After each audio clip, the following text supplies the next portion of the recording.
Nearly 40% of patients who get a living donor liver transplant develop a narrowing in the bile duct. This narrowing, as they heal internally, progresses to complete blockage. This happened to one of our patients about a year after her transplant. Her bile duct closed completely. We tried both standard treatments, ERCP through the mouth and PTBD through the skin. Neither could get through. An external drainage bag kept her safe, but affecting her quality of life. Reoperating on a transplanted liver is high risk and technically very difficult. So our team of specialists turned to a rare technique, magnetic compression anastomosis.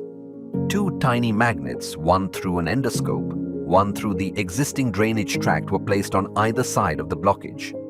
Magnets successfully approximated across the completely obstructed segment, creating a new passage that subsequently allowed internal biliary drainage without the need for major surgery. The magnets were then removed, and a small stent kept the new passage open while it healed. Bile flow returned to normal. The external tube has been removed. She was back to her normal life. Our multidisciplinary team at MIOT hospitals treated her successfully through minimally invasive procedure, avoiding the need for surgery. This marks India's first successful use of this technique for this condition.